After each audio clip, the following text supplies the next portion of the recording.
ang problema rito. Yan, sinakop na nila yung mga sidewalk. Para malinis kalsada. Ayun, para malinis daw yung kalsada.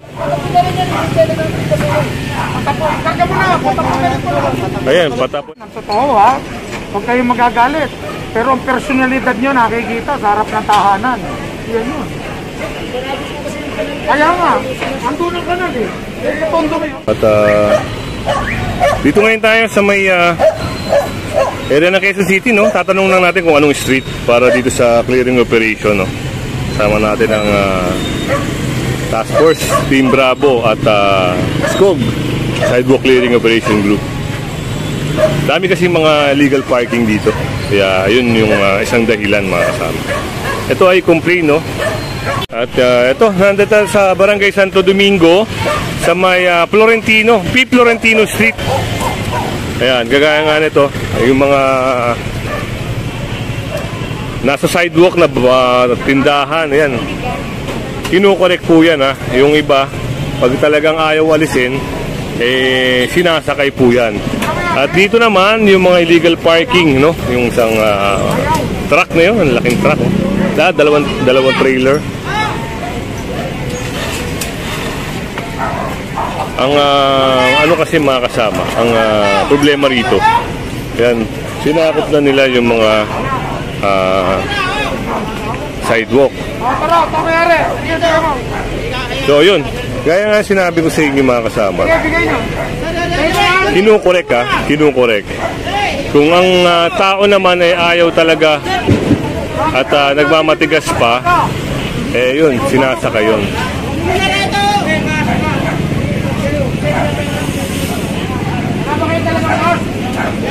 Kaya karamihan dito, no, hindi nagmamask.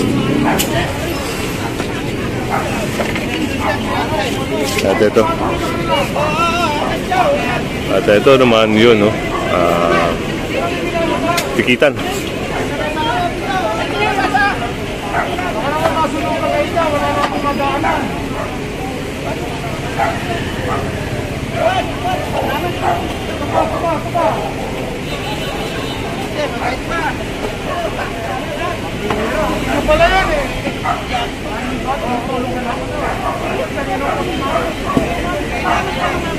At ito, yung mga kahoy dito.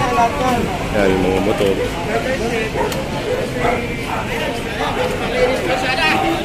Tatay? Para malinis kalsada. Ayun, para malinis daw yung kalsada. Ito yung mga kahoy-kahoy dito.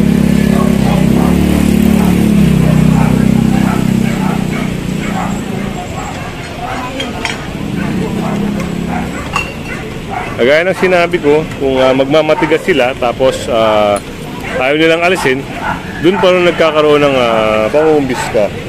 Pero kung hindi naman at nakikipag-cooperate naman sila,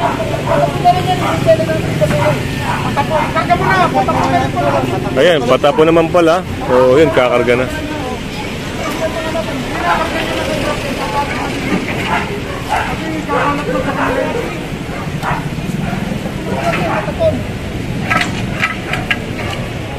Ito mga case na soft drinks. Ayun ang ngayon, pasok mo. Pasok mo na, pasok mo.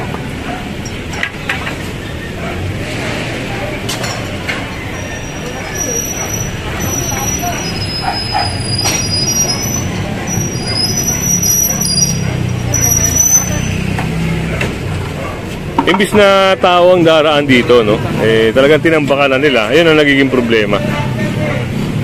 Isa pa nga sa nakikita natin, no, yung rampa na yun, parang bawal ata yun, pero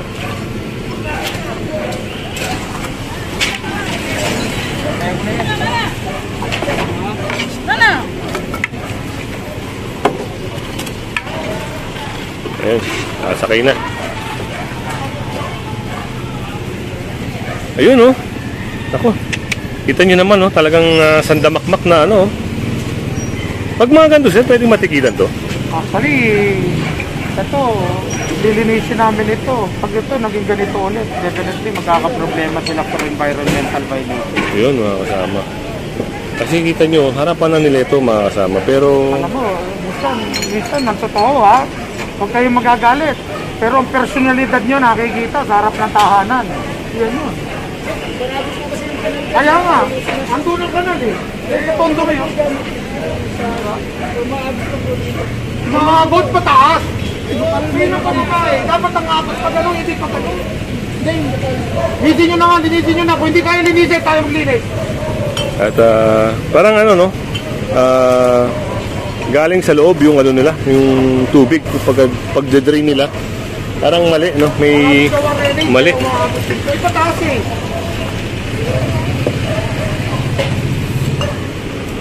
May tama eh.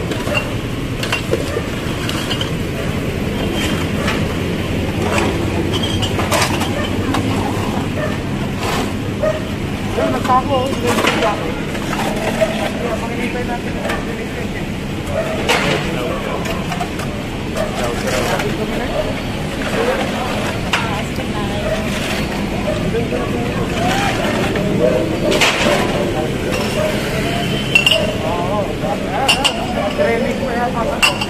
Yun nga, kagaya nung nakita ko kanina no, yung pinaka-drainage doon lumalabas yung tubig.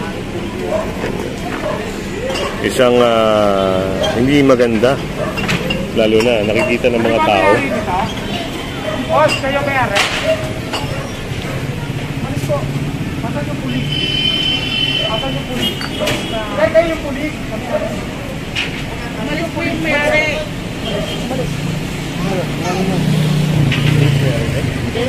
Umalis. Umalis na po. Ano pangalan mo? Ha? Sabi mo pulis.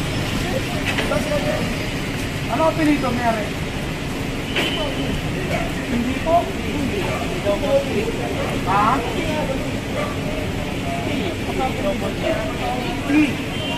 Pulis, pulis ha? Pumasok lang po. Pumasok lang. So yun, at medyo maganda-ganda na no.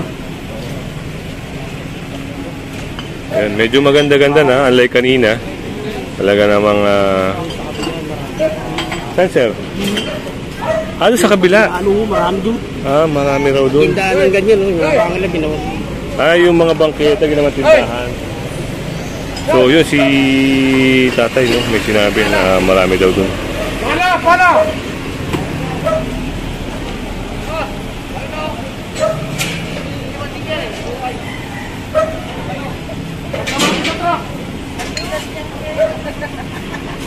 Tutulungan kita, ipasan mo sa akin. Ipasan mo sa akin, tutulungan kita. Ikakatutulog sa akin, ipasan mo sa akin. Ayun, at may sinabi kasi si kuya no, parang gusto raw ipasakay yung malaking bato. Ngayon, sabi na sa Richard, ipasan niya kay sa Richard. Pag kinaya niya ipasan, ayun, sasakay sa truck. Ipasan mo lang. Iniwan nga niya, nakukay yan.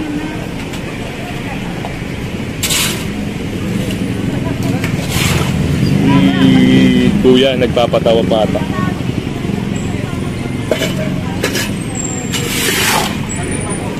Ito nyo, ang laki ng pinagbago.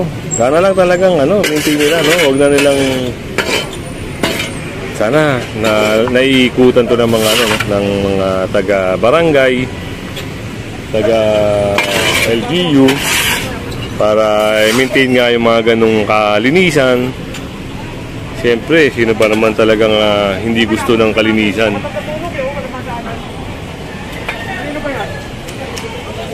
Then, pasukin natin doon sa loob.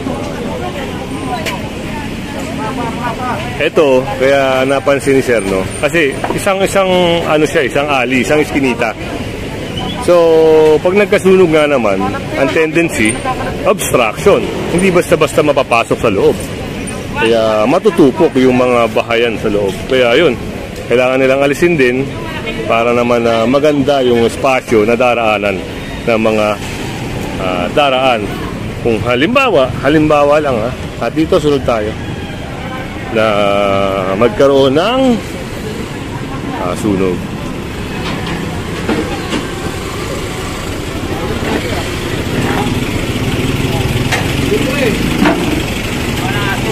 At ito, yung kailangan din nilang alisin ito dahil kung hindi, isasakay. Ganun lang yun. Ganun kasimple lang mga kasama, no? Ngayon, operation. Kailangan, pag sinabihan na ni Sir Richard na alisin nila, kailangan alisin nila. Dahil kung hindi, yun nga, sasakay.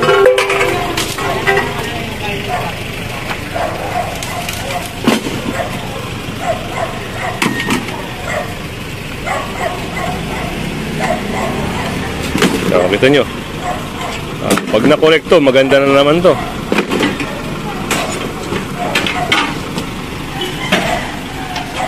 At yun, papasok nila nanay yung mga kahoy. Ang tanong, baka pag-alis natin pag may hahakot na, ha? Pag wala pang hahakot ng basura, hindi lang. Kasi pwede kayo magkaroon ng violation ng ano rin, ha? kaya ito, basura, no?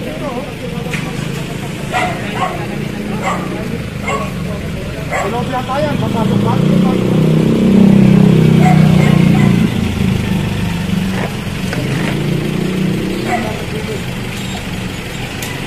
Medyo delikado rin yung mga salamin na yan, no? Dapat yan talagang pinapatapo na sa basura.